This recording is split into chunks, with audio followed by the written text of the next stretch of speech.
Okay, നമ്മൾ അടുത്തതായിട്ട് third ചാപ്റ്ററിലെ questions arrange ചെയ്യാൻ പോകണം. ഇതിനകത്ത് ഫസ്റ്റത്തെ ക്വസ്റ്റ്യൻ എന്ന് വെച്ച് കഴിഞ്ഞാൽ IUPAC name of the element with atomic number 105. IUPAC name എഴുതാനായിട്ട് പ്രത്യേകിച്ചൊന്നുമില്ല. ഈ ഓരോ നമ്പറിന് അതിൻ്റേതായിട്ടുള്ളൊരു പ്രത്യേക വാക്കുണ്ടാവും. ഇപ്പോൾ 0 ആണെങ്കിൽ നില്ല്, 1 ആണെങ്കിൽ അൺ, 2 ആണെങ്കിൽ ബൈ എന്നൊക്കെ പറഞ്ഞിട്ട്.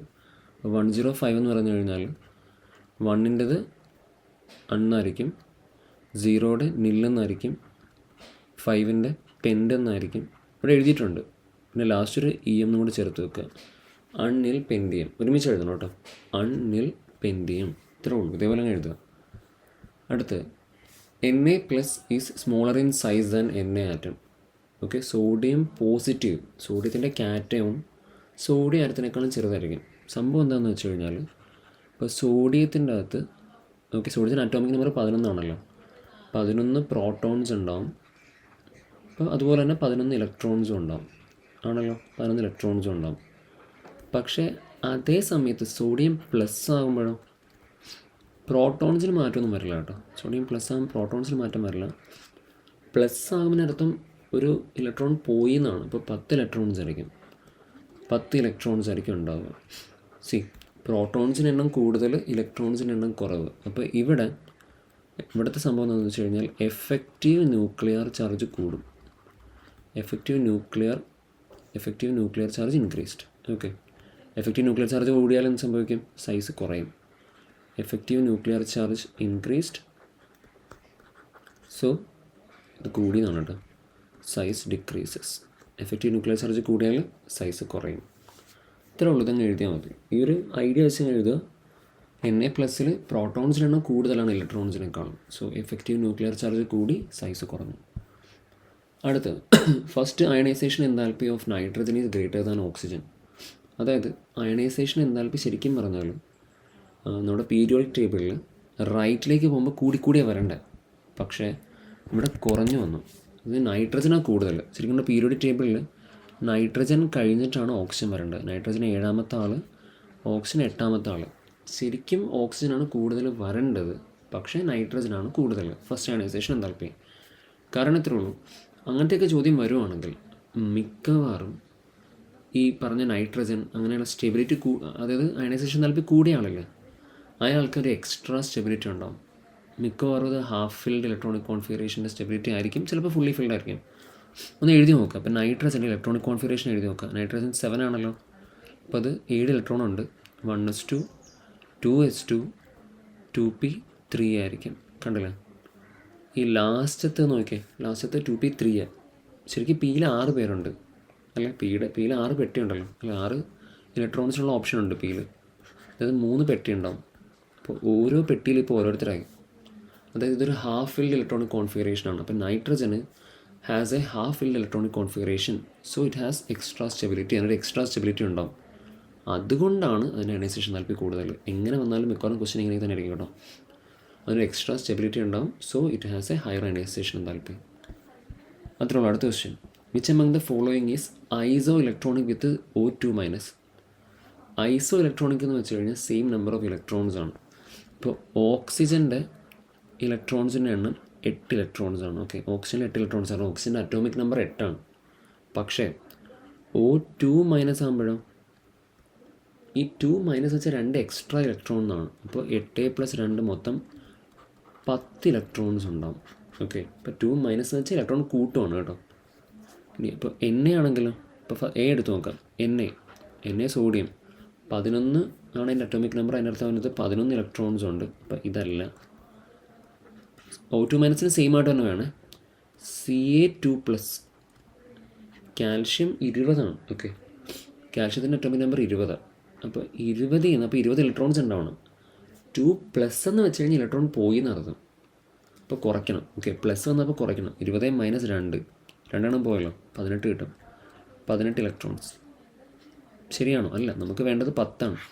O2- 10 ആണ്. അപ്പോൾ അതേ സെയിം ഉള്ളത് വേണ്ട. പിന്നെ അടുത്ത് F- എന്ന് പറയുമ്പോഴത്തേക്ക് ഫ്ലൂറിൻ അറ്റോമിക് നമ്പർ 9 ആണ്. സോ അതിനകത്ത് 9 ഇലക്ട്രോൺസ് ഉണ്ടാവും. പിന്നെ ഒരു മൈനസ് കൂടെ വന്നപ്പോഴത്തേക്കും 1 ഇലക്ട്രോൺ കൂടണം. ഓക്കെ, ഒരു മൈനസ് അല്ലേ ഉള്ളൂ, അപ്പോൾ 1 ഇലക്ട്രോൺ കൂടണം. 9+1 10 ഇലക്ട്രോൺസ്. നമുക്ക് വേണ്ടത് 10 ആയിരുന്നു. ഇവിടെ 10 കിട്ടി. സോ ഉത്തരം ഇതാണ്. ഇതാണ് കറക്റ്റ് ആൻസർ കേട്ടോ. ഫ്ലൂറിനാണ് കറക്റ്റ് ആൻസർ. ഇനി അടുത്ത ക്വസ്റ്റ്യൻ എന്ന് വെച്ച് കഴിഞ്ഞാൽ name a species that will be isoelectronic with neon. നിയോണിൻ്റെ അറ്റോമിക് നമ്പർ 10 ആണ്. അതിനർത്ഥം വന്നത് 10 ഇലക്ട്രോൺസ് ഉണ്ടാവും. F-, ഫ്ലൂറിൻ്റെ അകത്ത് അറ്റോമിക് നമ്പർ 9 ആണ്. ഓക്കെ, മൈനസ് എന്ന് പറയുമ്പോൾ ഒരെണ്ണം കൂടും. അപ്പം 9+1 എത്രയായി?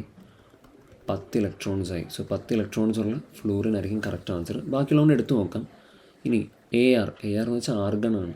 ആർഗണിൻ്റെ 18 ഇലക്ട്രോൺസ്. കാരണം പ്രത്യേകിച്ച് പ്ലസ് മൈനസ് ഒന്നുമില്ല, ചുമ്മാ ഡയറക്റ്റായിട്ട് 18 എഴുതാം, തെറ്റാണ്. ഇനി O2- എടുത്ത് നോക്കാം. ഓക്സിജൻ്റെ അറ്റോമിക് നമ്പർ 8 ആണെന്ന് നമുക്കറിയാം. 2- എന്ന് വെച്ചാൽ 2 എക്സ്ട്രാ ഇലക്ട്രോൺസ്. സോ 8+2 10. അപ്പോൾ ഇതും 10 ഇലക്ട്രോൺസ് ആണ്. അപ്പോൾ അതും ഐസോ ഇലക്ട്രോണിക് ആണ്.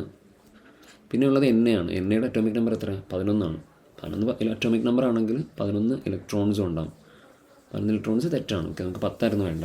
നമുക്ക് വേണ്ടത് 10 ആയിരുന്നു. നിയോണിൻ്റെ കാര്യം ചോദിച്ചാൽ നിയോൺ 10, പിന്നെ F-ഉം O2- 10 ആയിരിക്കും. ഇനി ഇതൊരു ഒത്തിരി വ്യത്യാസമുള്ള ക്വസ്റ്റ്യനാണ്. സോ ഇത് മനസ്സിലാക്കി തന്നെ പോകണം.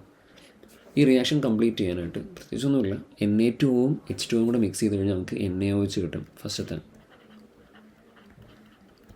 H2 മിക്സ് ആയി Na2 കൂടെ H2 വെള്ളം ആഡ് ചെയ്തപ്പോഴത്തേക്ക് നമുക്ക് NaOH കിട്ടി. പക്ഷെ അതേ സ്ഥാനത്ത് Cl2O7 കൂടെ NaOH ആഡ് ചെയ്തപ്പോഴത്തേക്ക് നമുക്ക് കിട്ടണമെന്ന് വെച്ച് കഴിഞ്ഞാൽ HClO4 ആയിരിക്കും. ഇതൊന്ന് കാണാൻ പഠിച്ച് വെച്ചോളണം.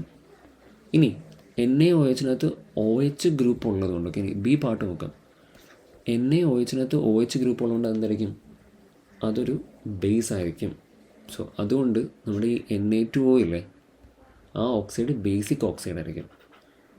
ഇപ്പോൾ Na2O വെള്ളമായിട്ട് ചേർത്തപ്പോഴത്തേക്ക് നമുക്ക് ഒരു ബേസ് കിട്ടി. അതുകൊണ്ട് Na2 എന്തായിരിക്കും? ബേസിക് ഓക്സൈഡ് ആയിരിക്കും. ഇനി അല്ല, സെക്കൻഡ് പാർട്ടാണല്ലോ. സെക്കൻഡ് പാർട്ടിനകത്ത് നമ്മുടെ ഈ HClO4 കേട്ടോ, HClO4 അല്ല, Cl2O7 നമ്മൾ വെള്ളത്തിൽ മിക്സ് ചെയ്തപ്പോഴത്തേക്ക് നമുക്ക് കിട്ടിയത് HClO4 ആണ്. HClO4 H ഉണ്ടല്ലോ, H എന്ന് വെച്ചാൽ ആസിഡിൻ്റെ ആളല്ലേ. അപ്പോൾ Cl2O7 ആരായിരിക്കും? അതൊരു അസിഡിക് ഓക്സൈഡ് ആയിരിക്കും. അത്രേ ഉള്ളൂ. ഓക്കെ, അതൊരു അസിഡിക് ഓക്സൈഡ് ആയിരിക്കും. ഇനി അടുത്ത question, predict the formula and stable binary compound that will be formed. Okay, ഇത്രേ ഉള്ളൂ. ലിഥിയവും ഓക്സിജനും കൂടെ മിക്സ് ചെയ്യുമ്പോൾ നമുക്ക് കിട്ടുന്ന കോമ്പൗണ്ടിൻ്റെ ഫോർമുല എന്താണ്? ഓക്കെ, അത് കണ്ടുപിടിക്കാനായിട്ട് ഫസ്റ്റ് ചെയ്യേണ്ട കാര്യം ലിഥിയത്തിൻ്റെയും ഓക്സിജൻ്റെയും ബാലൻസ് കണ്ടുപിടിക്കണം. ലിഥിയം 1:2s1 ആണ്. ഓക്കെ, അതായത് ലാസ്റ്റത്തെ ഷെല്ലിൽ ഒരു ഇലക്ട്രോണേ ഉള്ളൂ. ലാസ്റ്റ് ഷെല്ലിൽ, രണ്ടാമത്തെ ഷെല്ലാണ് ലാസ്റ്റ് ഷെല്ല്, അതിലൊരു ഇലക്ട്രോണേ ഉള്ളൂ. അപ്പോൾ അതിനർത്ഥം അതിൻ്റെ ബാലൻസ് എത്രയാണ്? അതിൻ്റെ ബാലൻസ് എത്രയായിരിക്കും? ബാലൻസ് 1 ആയിരിക്കും. ഇനി ഓക്സിജൻ ആണെങ്കിലും അത് 1:2s2 2p4 ആയിരിക്കും. ചെയ്ത് നോക്കിയാൽ കിട്ടും. 1:2s2 2p4 ആയിരിക്കും 8 നമ്പർ. അപ്പോൾ ലാസ്റ്റത്തേൽ മൊത്തം 6 ഇലക്ട്രോൺസ് ഉണ്ട്. ഓക്കെ, 2ൻ്റെ അത് 2 മൊത്തം 6 ഉണ്ടല്ലോ. 4 കൂടുതൽ വന്നാൽ നമ്മൾ 8 കുറയ്ക്കണം. ഓക്കെ, അപ്പോൾ മൊത്തം 6 ഉണ്ട്. അപ്പോൾ 8 - 6 2 ആയിരിക്കും. അപ്പോൾ അതിൻ്റെ ബാലൻസ് 2 ആയിരിക്കും. ഓക്കെ, ഇപ്പോൾ ചെയ്യേണ്ട ഒരു ഇത്രേ ഉള്ളൂ. ഇപ്പോൾ ലിഥിയം എന്ന് എഴുതുക, അതിൻ്റെ നേരെ വാലൻസി 1 ഇവിടെ എഴുതുക. ഓക്സിജൻ എന്ന് എഴുതുക, അതിൻ്റെ വാലൻസി 2 എന്ന് എഴുതുക. ഇങ്ങനെ ക്രോസ് ചെയ്യുക. അപ്പോൾ ഉത്തരം കിട്ടും Li2O1 അല്ലെങ്കിൽ Li2O എന്ന് എഴുതിയാലും മതി. Li2O ഇങ്ങനെയാണ് ചെയ്യേണ്ടത്. അപ്പോൾ അങ്ങനെയാണെങ്കിൽ അലുമിനിയത്തിൻ്റെ ഐഡൻറ്റി എങ്ങനെ ആയിരിക്കും? അലുമിനിയത്തിൻ്റെ നമ്പർ 13 ആണ്. ഓക്കെ, 13 എന്ന് പറയുമ്പോഴത്തേക്ക് 1s2 2s2 2p6 3s2 3p1. Okay, last ഷെല്ലിൽ എത്ര പേരുണ്ട്? 3 പേര്. അപ്പോൾ ഇതിൻ്റെ ബാലൻസ് എത്ര ആയിരിക്കും? 3 ആയിരിക്കും. ഇനി അടുത്തത് അയഡിനോ. അയഡിൻ 17 ആണ്. ഓക്കെ, 17 എന്ന് പറയുമ്പോഴത്തേക്ക് 1s2 2s2 അയഡിൻ 17. അയഡിൻ കുറച്ചുകൂടെ വലിയ വാല്യൂ. ക്ലോറിനാണ് 17 കേട്ടോ. ഇനി അയഡിൻ എന്ന് പറഞ്ഞാൽ ഹാലജൻ ഗ്രൂപ്പ് അല്ലേ. അപ്പോൾ അതിൻ്റെ ബാലൻസ് എന്തായാലും -1 ആയിരിക്കും. കാണാമെന്ന് പഠിച്ച് വെച്ചേക്കണേ. അയഡിൻ നമുക്ക് എഴുതി തീർക്കാനുള്ള സമയമില്ല. അതിൻ്റെ ബാലൻസ് -1 ആയിരിക്കും. ഓക്കെ, ബാലൻസ് ഇവിടെ -2 ആണ്. പക്ഷെ നമ്മൾ ഓക്സിജൻ്റെ -2 ആണ് കേട്ടോ. ബാലൻസ് വരണം. അല്ല, എൻ്റെ ഓക്സിജൻ നമ്പർ -2 ആയിരിക്കും. ഇനി അയഡിൻ്റെ -1 ആണ്. നമ്മളിപ്പോൾ 1 എടുക്കും. അപ്പോൾ നമുക്ക് ഇങ്ങനെ എഴുതാം, അലുമിനിയത്തിൻ്റെ 3ഉം അയഡിൻ്റെ 1ഉം. ഓക്കെ, ക്രോസ് ചെയ്യാം. നമുക്ക് കിട്ടുന്നത് AL1I3 ആയിരിക്കും, അല്ലെങ്കിൽ ALI3 എന്ന് കിട്ടും. ഓക്കെ, അത്രേ ഉള്ളൂ. ഇനി അടുത്ത ക്വസ്റ്റ്യൻ, സെയിം സംഭവം അലുമിനിയത്തിൻ്റെ സൾഫറിനെ കണ്ടുപിടിക്കാനായിട്ട്. അലുമിനിയത്തിന് നമ്മൾ ഓൾറെഡി പറഞ്ഞായിരുന്നല്ലോ, അതിൻ്റെ വാലൻസി 3 ആണ്. ഓക്കെ, സൾഫറിൻ്റെ കേസിൽ സൾഫറിൻ്റെ നമ്പർ 16 ആണ്. അപ്പോൾ 1s2 2s2 2p6 3s2 3p4. ലാസ്റ്റത്തേൽ മൊത്തം 6 പേരുണ്ട്. ലാസ്റ്റ് ഷെല്ലിൽ മൊത്തം 6 പേരുണ്ട്. 6 പേരുണ്ടെങ്കിൽ അതിനർത്ഥം 4 കൂടുതലായില്ലേ, കുറയ്ക്കണം, 8 കുറയ്ക്കണം. അപ്പോൾ എൻ്റെ ബാലൻസ് നമുക്ക് 2 കിട്ടും. ബാലൻസ് 2 കിട്ടും. സോ ഇനി നേരെ ഇങ്ങനെ ചെയ്യാം. അലുമിനിയത്തിൻ്റെ ബാലൻസ് 3, സൾഫറിൻ്റെ ബാലൻസ് 2, ക്രോസ് ചെയ്യാം. Al2S3 ആയിരിക്കും. ഇത്രേ ഉള്ളൂ. ഓക്കെ, ഇനി ഈ തന്നിരിക്കുന്ന ലിസ്റ്റിൻ്റെ അകത്ത് ആർക്കായിരിക്കും ഏറ്റവും ചെറിയ സൈസ് എന്ന് വെച്ചേക്കണം. ചെറിയ സൈസ് കണ്ടുപിടിക്കാനുള്ള ഇങ്ങനത്തെ ചോദ്യങ്ങളിൽ മിക്കവാറും ഇവരെല്ലാവരും ഐസോ ഇലക്ട്രോണിക് ആയിരിക്കും. ഇതൊരു ടെക്നിക്കാണ്. ഓക്കെ, ഐസോ ഇലക്ട്രോണിക് ആയിരിക്കും. അതായത് എല്ലാവർക്കും ഒരേ ഇലക്ട്രോൺസ് ആയിരിക്കും. ഇതിനകത്ത് ഏറ്റവും ചെറിയ ആൾ അറ്റോമിക് നമ്പറിൽ ഏറ്റവും വലിയ ആളായിരിക്കും. ഓർത്തേക്കണം, ഏറ്റവും ചെറിയ ആൾ അറ്റോമിക് നമ്പറിൽ ഏറ്റവും വലിയ ആളായിരിക്കും. ഇവിടെ അറ്റോമിക് നമ്പറിൽ ഏറ്റവും വലിയ ആൾ നൈട്രജൻ്റെ 7 ആണ്, oxygen 8, fluorine 9, sodium 11, aluminium 13. Okay, അപ്പോൾ അലുമിനിയം ആയിരിക്കും ഏറ്റവും വലുത്. നമ്മുടെ ഉത്തരം Al3+ ആയിരിക്കും. ഏറ്റവും ചെറിയ ആൾ അറ്റോമിക് നമ്പറിലെ വലിയ ആളായിരിക്കും. ഇങ്ങനത്തെ ക്വസ്റ്റ്യൻസിൽ.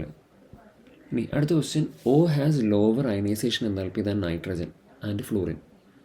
ഓക്സിജന് നൈട്രജനേക്കാളും ഫ്ലൂറിനേക്കാളും ഒക്കെ കുറവാണ്. ഓക്കെ, ശരിക്കും ഇത് എളുപ്പത്തിൽ എഴുതാം, കാരണം ഓക്സിജന് ശരിക്കും ഫ്ലൂറിനേക്കാളും കുറേ വരുള്ളൂ. ഓക്കെ, ഇപ്പോൾ ഫ്ലൂറിൻ എവിടെയാണ് ഉള്ളത്? ഫ്ലൂറിൻ ഓക്സിജൻ്റെ റൈറ്റ് സൈഡിലാണ് പീരിയോഡിക് ടേബിളിൽ. അതുകൊണ്ട് തന്നെ ഫ്ലൂറിന് കൂടുതലായിരിക്കും. Okay, fluorine is right to oxygen. ഓക്സിജൻ്റെ റൈറ്റ് സൈഡിലാണ് ഫ്ലൂറിൻ ഉള്ളത്. So fluorine has higher ionization enthalpy. അതുകൊണ്ട് ഫ്ലൂറിൻ എന്തായാലും അത് കൂടുതലായിരിക്കും. ഇനി പക്ഷേ നൈട്രജൻ്റെ കേസിൽ നൈട്രജൻ ലെഫ്റ്റ് സൈഡിലാണ്. ശരി, കുറവ് വരണ്ട. പക്ഷേ നൈട്രജൻ എന്താ ഉള്ളത്? Nitrogen has extra stability. എന്ത് കാരണം? ഹാഫ് ഫിൽഡ് ഇലക്ട്രോണിക് കോൺഫിഗറേഷൻ കാരണം ഒരു എക്സ്ട്രാ സ്റ്റെബിലിറ്റി നൈട്രജൻ കൊണ്ട് നമുക്കറിയാം. അപ്പോൾ അതുകൊണ്ടും അതിന് അയനൈസേഷൻ താല്പര്യം കൂടുതലായിരിക്കും. ഇപ്പോൾ ഇവർക്ക് രണ്ടുപേർക്കും അയനൈസേഷൻ താല്പര്യം ഓക്സിജനേക്കാളും കൂടുതലായിരിക്കും. അത്രേ ഉള്ളൂ. ഇനി which is the acidic oxide. നമ്മൾ ഈ ക്വസ്റ്റ്യൻ ഓൾറെഡി കണ്ടതാണ്. ആസിഡിക് ആരായിരുന്നു? Cl2O7 ആയിരുന്നു. കാരണം അത് ഉണ്ടാക്കുന്നത് എന്താണ്? HClO4 ആയിരുന്നു. അതുകൊണ്ട് അതാണ് അസിഡിക് ആയിട്ട് റിപ്പീറ്റ് ആയിട്ട് വരുന്നുണ്ട് ആ ക്വസ്റ്റ്യൻ. Cl2O7 ആണ് ഇവിടെ അസിഡിക് ആയിട്ടുള്ള ആൾ. ഇനി എന്തുകൊണ്ടാണ് പൊട്ടാസ്യത്തിന് ഒരു S ബ്ലോക്ക് എലമെൻ്റായിട്ട് കൂട്ടിയേക്കുന്നത്? പൊട്ടാസ്യം എന്ന് വെച്ച് കഴിഞ്ഞാൽ പൊട്ടാസ്യത്തിൻ്റെ അറ്റോമിക് നമ്പർ 19 ആണ്. 19 എന്ന് പറയുമ്പോഴത്തേക്ക് 1s2 2s2 2p6 3s2 3p6 4s1 എന്ന് പറഞ്ഞാണ്. ലാസ്റ്റ് ഇലക്ട്രോൺ കയറിയേക്കുന്നത് 4s1ലാണ്. എസ് സബ്ഷെല്ലാണ് ലാസ്റ്റ് ഇലക്ട്രോൺ കയറിയിട്ടുള്ളത്. അതുകൊണ്ടാണ് അതൊരു S ബ്ലോക്ക് എലമെൻറ്റ്. അത്രേ ഉള്ളൂ. ഇതങ്ങ് എഴുതി വെക്കുക. എന്നിട്ട് പറയാം last electron enters the S subshell, that's why it is a S block element. അത്രേ ഉള്ളൂ. ഇനി identify the largest and smallest. ഇപ്പം നമ്മൾ പറഞ്ഞല്ലോ ഇവരെല്ലാവരും ഐസോ ഇലക്ട്രോണിക് ആയിരിക്കും. അതായത് ഇലക്ട്രോൺസിനാണ് സെയിം ആയിരിക്കും. ഏറ്റവും വലിയ സൈസുള്ള ഏറ്റവും വലിയ നമ്പറുള്ള ആളായിരിക്കും ഏറ്റവും ചെറുത്. ഓക്കെ, ഏറ്റവും ചെറിയ നമ്പറുള്ള ആളായിരിക്കും ഏറ്റവും വലുത്. ആ ഒരു ഓർഡർ ഫോളോ ചെയ്യും. ഓക്സിജൻ ആണെങ്കിൽ 8 ആണ്, ഫ്ലൂറിൻ 9, സോഡിയം 11, Mg 12. ഓക്കെ, അപ്പോൾ ഇതിൻ്റെ അകത്ത് ലാർജസ്റ്റ് ആരാന്ന് ചോദിച്ചു കഴിഞ്ഞാൽ ചെറിയ നമ്പറുള്ള ആളായിരിക്കും. അതായത് O2- ആയിരിക്കും. സ്മോളസ്റ്റ് ആരാന്ന് ചോദിച്ചു കഴിഞ്ഞാൽ വലിയ നമ്പറുള്ള ആളായിരിക്കും. അതായത് Mg2+ ആയിരിക്കും. ഇത്രേ ഉള്ളൂ. ഓക്കെ.